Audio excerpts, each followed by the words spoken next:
So BYU basketball is going to be taking on the Wisconsin Badgers. And any of you who recall that absolutely epic clash in the NCAA tournament are probably looking forward to this matchup. Now, the faces are different for Wisconsin and for BYU, but both of these programs are still competing at a very, very high level. Wisconsin currently ranked 23rd in the country as compared to number 9 for BYU. Wisconsin is off to a 4-0 start, but they have not played anywhere near the level of competition, at least in the regular season, that BYU's played. They've played the Campbell Camels, the Northern Illinois Salukis, Ball State Cardinals, and SIUE, which I think is like Southern Illinois University, Edwardsville. I think I got that one right. Those are the 4 opponents they have played, and they have blown the doors off every single one of these teams. They're averaging better than 90 points per game. This is going to be their first big test inside the Delta Center tomorrow afternoon. 2:00 Mountain Time tip. Originally, it was supposed to be like a 6 or 7 o'clock Mountain Time tip because the NBA was supposed to, not schedule a Jazz game this on the Friday evening, but they scheduled the Oklahoma City Thunder to come to town, necessitating a change in tip time for BYU. The other issue with this is, I'm just going to say it right now. Based on the numbers I have seen in terms of prices on tickets, I saw $94 for upper bowl tickets at the Delta Center for a 2:00 tip on a Friday afternoon. And also this game being broadcast on Peacock. It's not on broadcast television. It's on Peacock, a streaming service, obviously affiliated with NBC and the Big Ten Network. I will say this. This may be the lowest attended and lowest watched game of BYU's basketball season. I'm talking all year long, including ESPN Plus games and the like.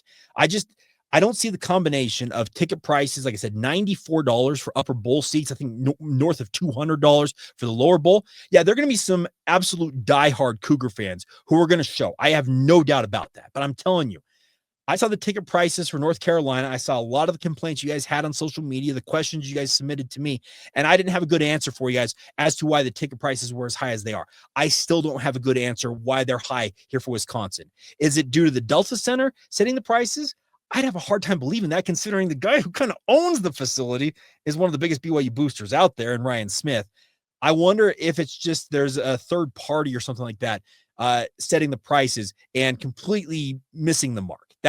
So I'll just get that out of the way. I don't understand it for the life of me. I really do think the combination of ticket prices and the fact that it's being broadcast streaming only on Peacock, it literally might be the lowest attended and lowest in terms of overall eyeballs watched game all season for BYU basketball. That's unfortunate because it's a top 25 showdown. It should be a great game, and I'm looking forward to it because Wisconsin and BYU, they played an absolutely incredible game. John Tonje, Yegor Demon, just the who's who, it felt like on both sides of that game in March was absolutely epic. And I'm hoping that we get the same type of a deal here as BYU and Wisconsin square off again, but we'll see how it all shakes out. The funny thing about this is I said that Wisconsin's ranked 23rd in the AP poll. If you go by KenPom ratings, which I am a big fan of Ken Pomeroy, that's my personal, I guess, statistical analyst of choice that I prefer to go to. He actually has BYU and Wisconsin pretty close to one another. At one point, they were actually one spot away from each other, but I'm seeing this as I record this podcast,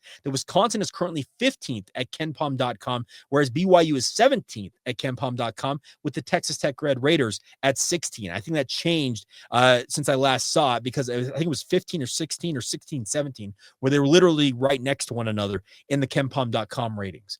This should lend itself to a pretty darn good game. If you go by KenPom's analytics, it gives BYU a 57% chance to win against Wisconsin, obviously playing in Utah, albeit not at home. Technically for BYU, I guess it's in the Delta Center. It's a neutral court, but should be the majority of the fans, whoever does show up, should be BYU fans. And I'm looking forward to this. Wisconsin, as I mentioned, has got a kind of a new look this year, much like BYU does with AJ Dybantsa and Richie Saunders and Rob Wright III. But the one thing I can tell you guys is that Wisconsin, much like UConn, very long and wants to play a very physical brand of football. John Blackwell is back from last season. He was a really, really phenomenal guard that kind of comboed with John Tonje and really made fits for BYU. But you look at their roster, 7 foot, 6'10", 6'10", 6'9", 7 foot, 6'10". They got, and by the way, their guards, I don't think you see a guard listed shorter than 6'3".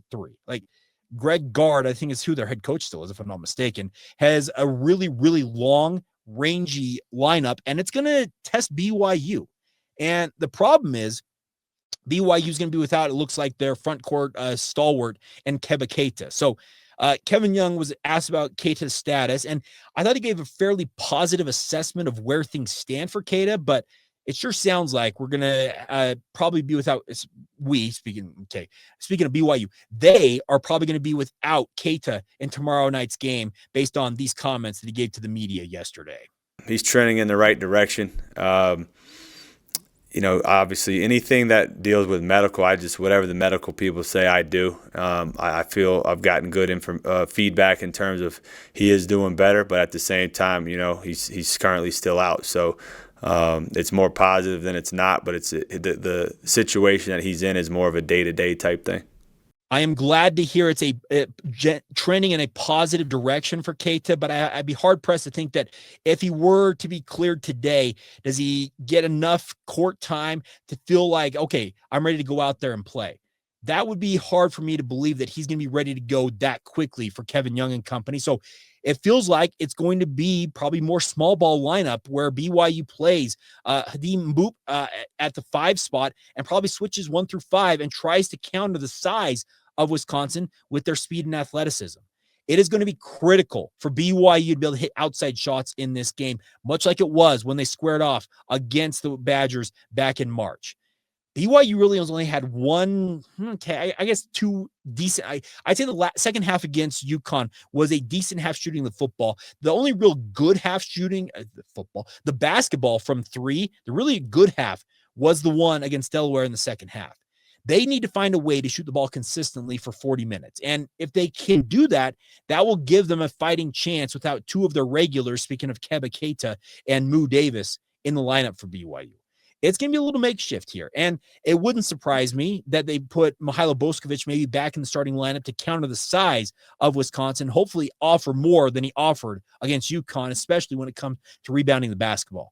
I think a guy like Boskovic needs to be a little more judicious in terms of his shot selection. That's personal opinion on the matter, but they're going to have to kind of make do with what they've got. And that's going to be incumbent upon, like I said, Boskovic, Khadim Mboup, also Xavion Staton. He's got to stay out of foul trouble. He's got to show he's capable of holding up against the other bigs from Wisconsin in this game. And let's be very blunt. The big 3, speaking of AJ Dybantsa, Richie Saunders, and Rob Wright, they're going to have to lead the way here for BYU. They have got to score 60-plus points probably between the 3 of them for BYU to win this basketball game. I've got no problem saying that. And quite frankly, I think that big 3, they score 60 points a game the rest of the season, BYU will be in a good spot because it's essentially making it a pick your poison situation where, okay, you can slow down this guy, but you can't slow down him. You can't slow down. You have those 3. If they're rocking and rolling, BYU is going to be literally in every game. Now, if maybe 2 of the 3 have an off night, that'll be the question. Can BYU survive a matchup like that? We haven't seen that yet, and hopefully we don't see it for some time, but we'll see how it all shakes out. Another big game here against the Wisconsin Badgers, and I, for one, am very eager to see how it all goes down and see how BYU competes. I do think that what we saw against UConn taught us a lot about the gumption, the tenacity, and the overall grit that BYU basketball has. I think we'll get another iteration of that, hopefully, in this Wisconsin matchup, and hopefully they come out with a W. All right, that is going to do it for today's edition of the show. Hope you guys are all doing fantastic out there, and as always, thank you once again for making Locked On Cougars your first listen today. Make your second listen today our friends over the Locked On Big 12 podcast. That's Drake Toll. Drake is absolutely killing it, talking all things BYU, Big 12, and everything else in between. Even talk some national stuff as well, but check out that podcast. It's available wherever you get your podcasts, just like this one. So as always, thank you for making Locked On Cougars your first listen of the day, and come back tomorrow and be an everydayer right here on the Locked On Cougars podcast.